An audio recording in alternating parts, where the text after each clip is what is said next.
greatest honor to be here. So my topic is on optimal Morse code on non-orientable three manifolds. Introduction.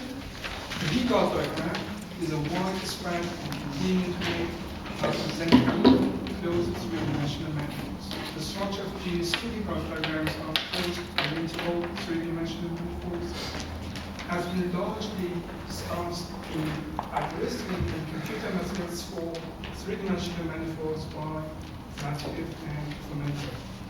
Moreover, based on that, they have proposed a simple algorithm for enumeration of closed orientable three-dimensional manifolds whose genus do not exceed 2. Although many studies have been carried out on Hegel diagrams of closed orientable three-dimensional manifolds, no studies have been conducted up to now on Hegel diagrams of non-orientable three-dimensional manifolds. Our main focus is to find out whether there exists any non-orientable three-manifold distinct from manifolds of time, connected sum of length spaces, and S1 scope product is 2. Right, Hegel diagrams. The M1 and M2 be compact three-dimensional manifolds with homomorphic boundaries. Homomorphic boundaries, and let H be any homomorphism. Gluing the manifolds M1 and M2 together along this homomorphism H gives a topological space M union N1 union N2. Definition: an orientable handle body H of genus G is homomorphic to a boundary connected sum of G copies of solid line. A non-orientable handle body H of genus G is homomorphic to a boundary connected sum of G copies of solid time bottles. A splitting of a three-dimensional manifold M into a union of two handle bodies without common interior points is called a Hegel splitting. The genus of the splitting is equal to the genus of handle bodies. Let H union H prime be a Hegel splitting of a manifold M, and the common boundary of genus G of the two handle bodies U, the set of meridians of the handle body H, and V, the set of meridians of handle body H prime. So,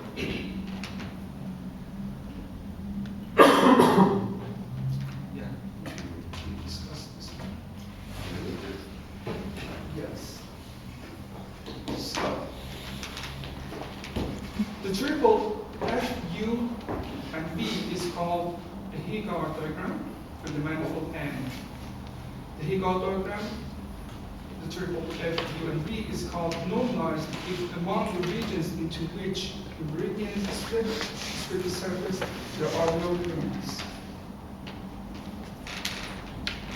Let the triple F, U, and V be a normalized diagram if the surface F is cut along the meridians U. If the surface F is cut along the meridians U,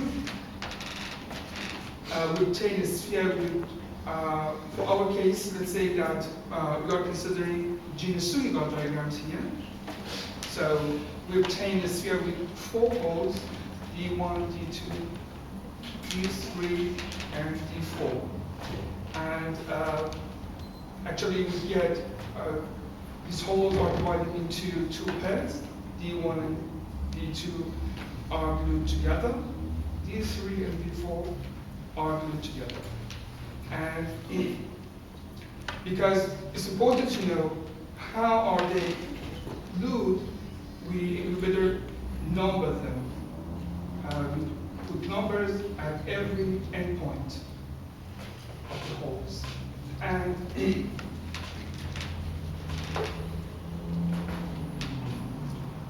yes, and the meridians V would then be cut into arcs, we join the holes in various ways. Okay? Yeah, you see here, so you see arcs in colors, blue, red, and green, and yellow. So these are meridians V that has been cut into various arcs. And as I said, we need to, because we need to know how these holes, D1 and D2, are being glued, we need to take care of the boundaries orientations of holes.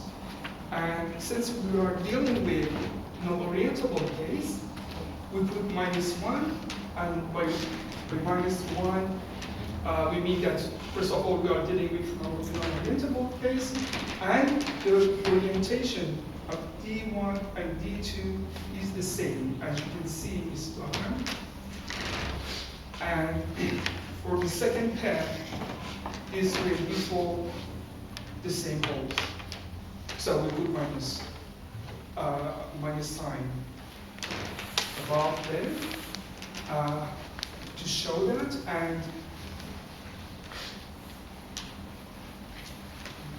yes, so. And what else? The total number of these crossing points, you see 4 we've got here, and 2 crossing points there. So the total number of these crossing points is called Higard complexity. And in this case, the Higard complexity of this specific diagram is 6. According to Fomenko and Matveev, all normalized Higard diagrams of genus 2 can be divided into 3 classes. To do so, we need to depict K parallel arcs joining one hole with another as one arc marked by number K, as shown in the definition. Again, according to Matveev and Fomenko, a Higard diagram FUV of genus 2 has type 1, 2, 3, as depicted in figure 3, in this figure. And so you see them respectively. And this is also the case for non-orientable ones. Each such diagram can be determined by the 8 tuple, where T is the type of diagram, and A, B, C, D are the arcs going in the holes. That's F. Sorry about that. E and F determine the gluing maps, F5, from the boundary of D1 to D2. So F1 is the gluing map that glues D1 and D2, and F2 is the gluing map that glues the second pair, glues D4.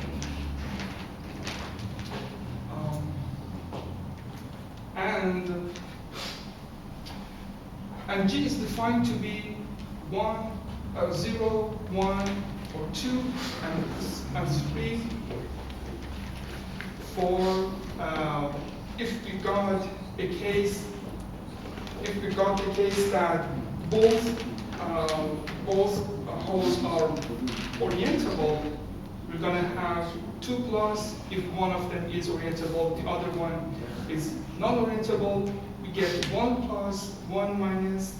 And in this case, this specific case, since we have 2 minus, we consider G to be 3. We put 3 to present that. So now we're going to look into a case, a Higard diagram of complexity 6. Actually, this example, because I know that I don't have a lot of time, so I decided to put exactly the example that I need to introduce the theory. So this one is actually the type 2 Hegel diagram of genus 2. And so A, you can see T is 2 because it's type 2, and A and B and C and D are 1. You can see it's actually type 2. A, B, C, D are 1. And E here is 2. You can see that, for example, 1 in 1 on the whole D2 has been glued to 1. Let me give you an example. For example, 2 at the disk D2 is been glued to point 2 at this one, right? So this shift number is 2. So E takes care of that. So the next number is 2. I mean G is 2.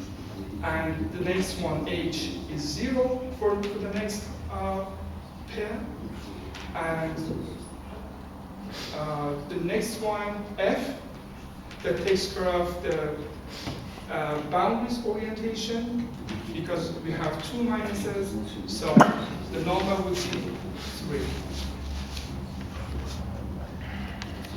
And so, in order to make sure that our Hegel diagram is really a Hegel diagram, we need to make sure that we have exactly 2 curves.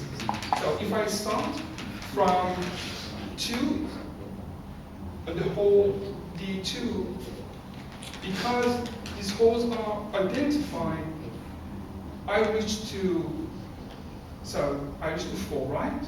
On D1. But because these holes are identified, I end up here, right? If I start here, these 2 are identified. So it's like I'm here now.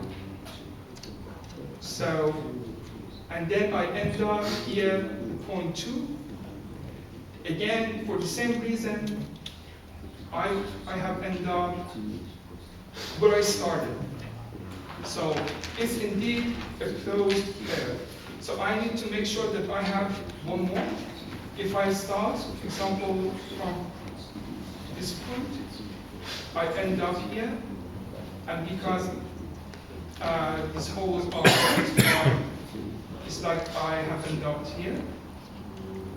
And then 3, and it's like I'm here. And 1, and I return where I started.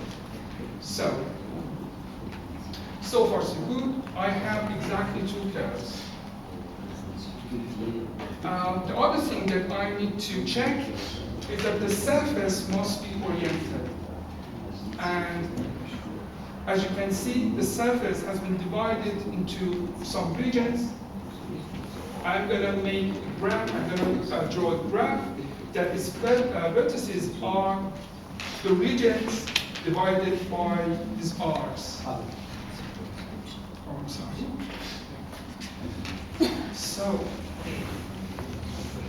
So region A, B, so that. And so as you can see, example here,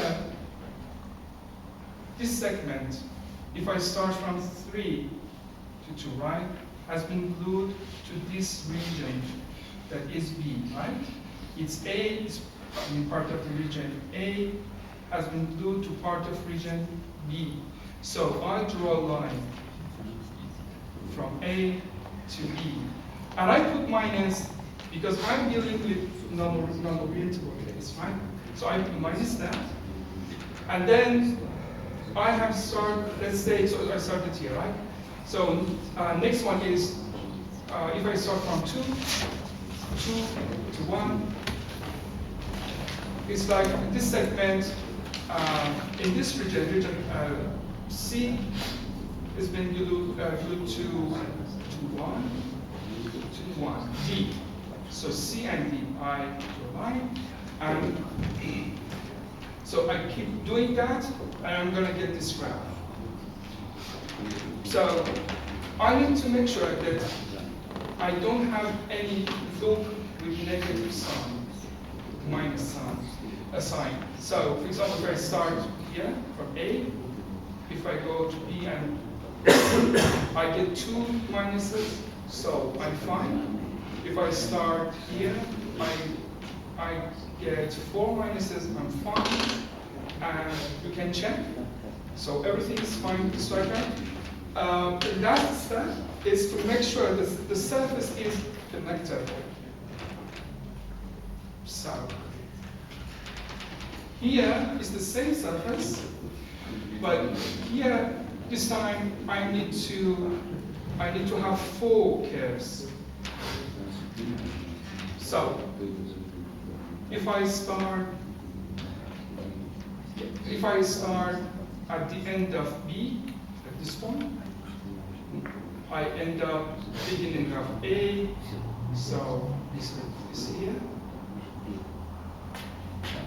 End of E, so end of B. So I'm back to where I started.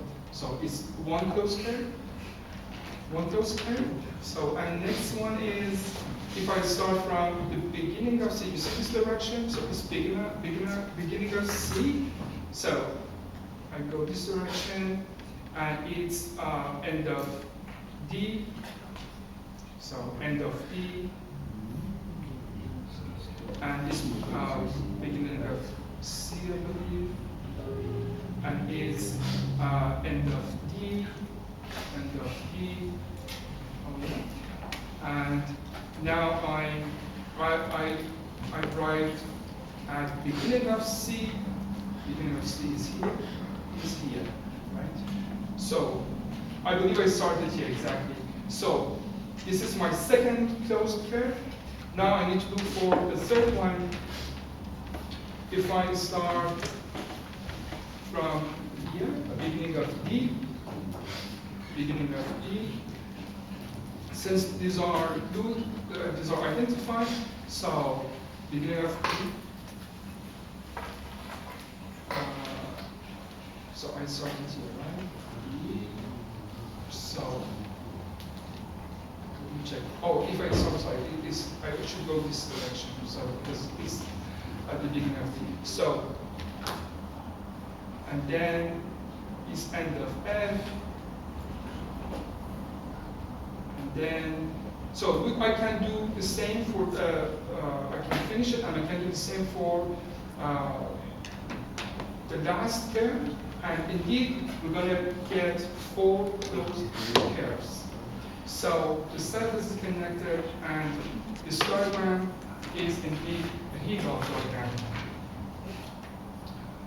And so the fundamental group of the 8 total, 2, 1, 1, 1, 3, 0, 3. As I said, 2 because it's of type 2, and A, B, C, D were a number of those R's were 1, and 3 was the shift number that, according to our map, that loop the pairs D1 to D2 and D3 to D4.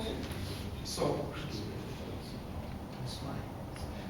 I have yes 3 and then 0 for the next pair, and 3 because I had 2 minuses. So this Hegel diagram. So if the fundamental of this Hegel diagram is Z2, the right sum Z, while the fundamental group of connected sum between length spaces L to 1 and this one product S2 is the 2 free product. Therefore, the fundamental group of the manifold that we were dealing with is not homomorphic to this manifold.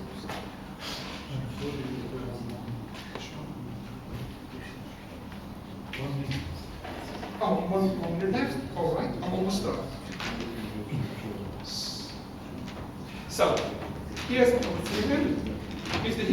complexity of closed non-orientable three-manifold N is no more than 5, then N is morphic to connected sound length spaces, and this one's equivalent to 2. And for the proof, you have on your handout in the table, we found all the diagrams of complexity up to 5, 1, 2, 3, 4, 5, and the topological type of the corresponding manifold for each of them. So you can have a look at your handout. So you've got 30 Hegel diagrams. And all right, just maybe 2 more minutes, please. So a Morse flow is called optimal if it has the minimum number of singular points and trajectories between the saddles. An optimal polar Morse flow diagram on a closed three-dimensional manifold is similar to the Hegel diagram. So you can see on your handout that there exists a unique optimal Morse flow on Swan Scoop 2 flows on, you can see this kind of this specific diagrams that we found that these are optimal ones. These are optimal ones, and there are no. I'm about to finish. And there are no other optimal flows on closed non-orientable three manifolds of complexity less than 6. And I can show you. I mean, I've drawn a couple of them. They fail to be Hegel diagram because the surface can't be. For example, I've got two side nodes, but the surface is not oriented. So each time I fail, but this one is the one that the desired one that is optimal. This one is also optimal. So, and the last theorem, there exists a unique closed non-orientable three-manifold of genus 1, i.e. Swarm's components 2. So, and its diagram, illustrated. So, and my references. Okay, all right. Thank you so much for listening.